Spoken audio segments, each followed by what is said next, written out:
भगवान शिव त्रिदेवों में एक देव है। इन्हें देवों के देव महादेव भी कहते हैं। इन्हें भोलेनाथ, शंकर, नीलकंठ आदि नामों से भी जाना जाता है। आज हम आपको भगवान शिव से जुड़ी ऐसी ही रोचक बातें व उनसे जुड़े रहस्य बता रहे हैं, जो इस प्रकार है। क्यों है भगवान शिव की 3 आँखें? भगवान शिव को महाकाल क्यों कहते हैं? भगवान शिव ने क्यों पिया था जहर? भगवान शिव जी अपने शरीर पर भस्म क्यों लगा रहे हैं? भगवान शिव जी के हाथ में त्रिशूल क्यों है? भगवान शंकर का वाहन बैल? भगवान शिव गले में क्यों धारण करते हैं नाग? भगवान शिव को क्यों प्रिय है बेलपत्र? क्यों है भगवान शिव के मस्तक पर चंद्रमा? क्यों है भगवान शिव ने गंगा को अपनी जटा में धारण किया? क्यों है भगवान शिव की 3 आँखें? भगवान शंकर की लीला भी अद्भुत है और उनके नाम भी निराले हैं। यूं तो उनके हजारों नाम हैं और हर नाम के पीछे कोई न कोई कहानी जुड़ी हुई है। धर्म ग्रंथों के अनुसार सभी देवताओं की 2 आँखें हैं, लेकिन एकमात्र शिव ही ऐसे देवता हैं जिनकी 3 आँखें हैं। 3 आँखों वाला होने के कारण इन्हें त्रिनेत्रधारी भी कहते हैं। उनकी कुल 3 आँखों में दाहिनी आँख सूर्य तथा बाईं आँख चंद्र का प्रतीक है और यह 2 आँखें भौतिक जगत में उनकी सक्रियता का परिचायक है। मस्तक पर बनी तीसरी आँख को अग्नि का स्वरूप माना जाता है और यह तीसरी आँख सामान्य से परे की सूचक है। यह आध्यात्मिक ज्ञान और शक्ति का प्रतीक है। अग्नि की तरह ही भगवान शिव की तीसरी आँख पापियों को कहीं से भी खोज निकालकर उन्हें नष्ट कर देती है। भगवान शिव की तीसरी आँख खुलती है तो एक नए युग का सूत्रपात होता है। तीसरी आँख यह भी संकेत करती है कि सारे जगत की क्रिया न तो आदि है और न ही अंत, यह तो अनंत है।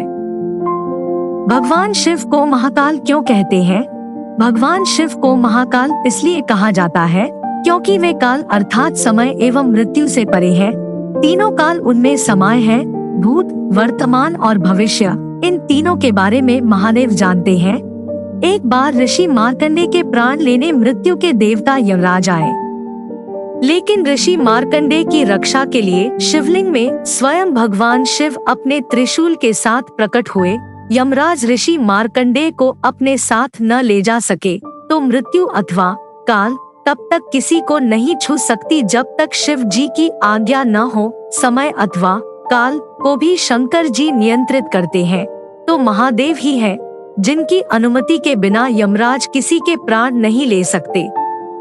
महामृत्युंजय मंत्र का जाप करने से कभी अकाल मृत्यु नहीं होती, तो भगवान शिव काल के भी काल है, इसलिए उन्हें महाकाल कहा जाता है। भगवान शिव ने क्यों पिया था जहर?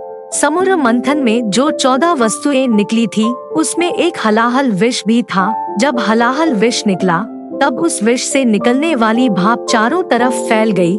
देवा और दानव सभी के दम घुटने लगे और उस विष के प्रभाव से बचने के लिए सभी इधर उधर भागने लगे। उस विष का प्रभाव देखकर सारे देवा और दानव भय से व्याकुल हो गए। उन्हें समझ में ही नहीं आ रहा था कि क्या करें, परंतु उस विष को ग्रहण करने की शक्ति किसी में भी नहीं थी। तब सभी देवता विष्णु जी की शरण में पहुँचे। सभी ने विष्णु जी से हलाहल विष को नष्ट करने का तरीका पूछा। हे भगवान, इस सृष्टि में ऐसा कौन है जिसमें इस हलाहल विष को ग्रहण करके संभालने की शक्ति है? कौन है ऐसा योग्य वीर जो कि सृष्टि के कल्याण के लिए हलाहल विष पीने के लिए तैयार हो जाए? तब विष्णु जी ने कहा, इस सृष्टि में हलाहल विष को पीने और संभालने की शक्ति केवल भगवान शिव में है। आप सभी भगवान शिव के पास जाइए और उनसे प्रार्थना करिए। सभी देवता और दानव भगवान शिव के पास गए और प्रार्थना करने लगे। हे करुणा निधान, हे भक्तवत्सल, हे करुणा के सागर, कृपा करके हम सभी की रक्षा करें। हलाहल विष सृष्टि का नाश करने के लिए तैयार है। इसको संभालने की शक्ति केवल आप में है। कृपया इस सृष्टि की रक्षा के लिए आप हलाहल विष को ग्रहण करें। शिवजी मुस्कुराए और अत्यंत प्रेम से कहा, तुम लोग बिल्कुल भी भयभीत ना हो। मैं सृष्टि के कल्याण के लिए हलाहल विष का पान करूंगा। शिव जी उठे और हलाहल विष को लेकर उन्होंने उसे पी लिया। उस विष को उन्होंने अपने कंठ में ही रोक लिया। उस विष के प्रभाव से उनका कंठ नीला पड़ गया। तभी से भगवान शिव का एक नाम नीलकंठ भी पड़ गया। भगवान शिव जी अपने शरीर पर भस्म क्यों लगाते हैं?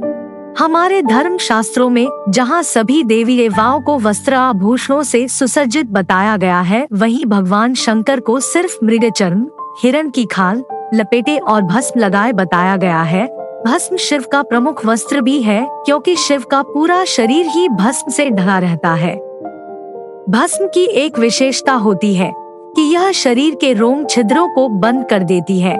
इसका मुख्य गुण है कि इसको शरीर पर लगाने से गर्मी में गर्मी और सर्दी में सर्दी नहीं लगती। भस्मी त्वचा संबंधी रोगों में भी दवा का काम करती है। भस्मी धारण करने वाले शिव यह संदेश भी देते हैं कि परिस्थितियों के अनुसार अपने आप को ढालना मनुष्य का सबसे बड़ा गुण है।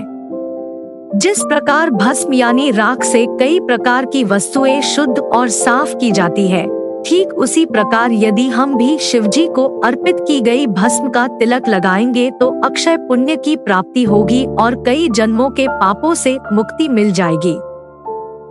क्यों होता है भगवान शिव जी के हाथ में त्रिशूल? भगवान शिव के हाथों में त्रिशूल का जिक्र सृष्टि के आरंभ से ही मिलता है। भोलेनाथ सदैव अपने हाथों में त्रिशूल धारण किए रहते हैं। पौराणिक कथाओं के अनुसार भगवान शिव रज, तम, सत इन 3 गुणों के साथ उत्पन्न हुए, जो कि त्रिशूल के रूप में परिवर्तित हुआ और भगवान शिव का अंश बने। इन तीनों गुण के बिना सृष्टि का संचालन नहीं हो सकता था। त्रिशूल में इन्हीं 3 गुणों का समावेश है। त्रिशूल के 3 भागों को जन्म, पालन और मृत्यु का सूचक माना जाता है। यह भी कहा जाता है कि भूत, वर्तमान और भविष्य भी इसी त्रिशूल में समाते हैं। ब्रह्मा, विष्णु और महेश अर्थात त्रिमूर्ति का रूप भी इसी त्रिशूल में देखा जा सकता है। त्रिशूल के 3 भागों को जन्म, पालन और मृत्यु का सूचक भी माना जाता है। क्यों है भगवान शंकर का वाहन बैल? भगवान शंकर का वाहन नंदी यानी बैल है। बैल बहुत ही मेहनती जीव होता है। वह शक्तिशाली होने के बावजूद शांत एवं भोला होता है। उसके मन में किसी भी प्रकार का छलकपट नहीं होता। यही वजह है कि भोले बाबा ने बैल यानी कि नंदी को अपना वाहन नियुक्त किया। वैसे ही भगवान शिव भी परमयोगी एवं शक्तिशाली होते हुए भी परम शांत एवं इतने भोले हैं कि उनका एक नाम ही भोलेनाथ जगत में प्रसिद्ध है। साथ ही नंदी पुरुषार्थ का भी प्रतीक माना गया है। कड़ी मेहनत करने के बाद भी बैल कभी थकता नहीं है। वह लगातार अपने कर्म करते रहता है। इसका अर्थ है हमें भी सदैव अपना कर्म करते रहना चाहिए। कर्म करते रहने के कारण जिस तरह नंदी शिव को प्रिय है, उसी प्रकार हम भी भगवान शंकर की कृपा पा सकते हैं। नंदी की भक्ति की ही शक्ति है कि भोले भंडारी न केवल उन पर सवार होकर तीनों लोकों की यात्रा करते हैं, बल्कि उनके बिना वो कहीं भी नहीं जाते हैं। भगवान शिव गले में क्यों धारण करते हैं नाग? भगवान शिव जितने रहस्यमय हैं, उनका वस्त्र व आभूषण भी उतने ही विचित्र हैं। सांसारिक लोग जिनसे दूर भागते हैं, भगवान शिव उसे ही अपने साथ रखते हैं। भगवान शिव एकमात्र ऐसे देवता हैं जो गले में नाग धारण करते हैं। हम सबके प्रिय भगवान शिव जी के गले में जो नाग है वह कोई साधारण नाग नहीं है, वह नागों की राजा वासुकी है, जो हर समय भोलेनाथ के गले में लिपटे रहते हैं। धार्मिक संहिता में वर्णित कथा के अनुसार वासुकी भगवान शिव के परम भक्त थे और ऐसा माना जाता है कि नाग जाति के लोगों ने ही सबसे पहले शिवलिंग की पूजा कर इस प्रथा का प्रचलन शुरू किया था। अपने भक्तों के भक्ति भाव से प्रसन्न होने वाले भगवान श्री वासुकी नाथ के भक्ति से भी प्रसन्न हुए और भगवान शिव ने उनसे वरदान मांगने के लिए कहा। तब नागराज ने शिव के बाकी गणों की तरह उन्हें भी अपने गणों में शामिल करके उनकी सेवा करने का वरदान मांगा। तब से भगवान शंकर ने उन्हें अपने गले में धारण कर लिया। ऐसा भी कहा जाता है कि जब वासुदेव कान्हा को कंस की जेल से चुपचाप बचाकर गोकुल ला रहे थे, तब तेज बारिश और यमुना के तूफान से वासुकी नाग ही उसकी रक्षा करते हैं।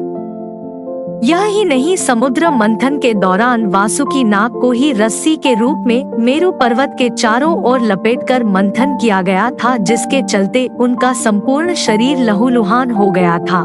इसके बाद जब नीलकंठ भगवान को विष पीना पड़ा तब वासुकी नाग सहित अन्य नाग ने भी भगवान शिव की सहायता की और विष ग्रहण किया था।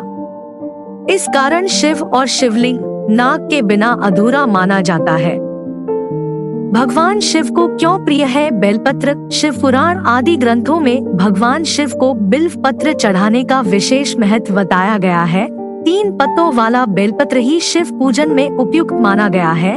बेलपत्र के ये 3 पत्ते 4 पुरुषार्थों में से 3 का प्रतीक है, धर्म, अर्थ व काम। जब आप ये तीनों निस्वार्थ भाव से भगवान शिव को समर्पित कर देते हैं तो चौथा पुरुषार्थ यानी मोक्ष अपने आप ही प्राप्त हो जाता है। शिवजी की सबसे प्रिय वस्तु मानी जाती है बेलपत्र। कहते हैं माता पार्वती ने स्वयं शिवजी की पूजा बेलपत्र से की थी, इसलिए शिवजी को बेलपत्र बेहद प्रिय है। मान्यता है कि बेल के पेड़ की जड़ में गिरिजा, तने में महेश्वरी, शाखा में दक्षायनी, पत्ती में पार्वती तथा पुष्प में गौरी जी का वास होता है। इसी कारण शंकर जी को बेलपत्र प्रिय है।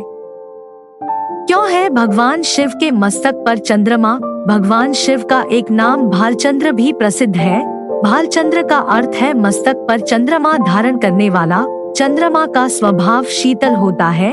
चंद्रमा की किरणें भी शीतलता प्रदान करती है। कहा जाता है कि विषपान के प्रभाव से उनका शरीर अत्यधिक गर्म होने लगा था।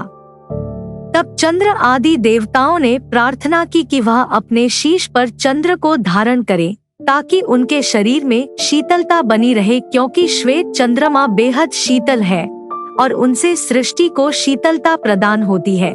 इसलिए शिवजी ने उन्हें अपने मस्तक पर धारण कर लिया। क्यों है भगवान शिव ने गंगा को अपनी जटा में धारण किया?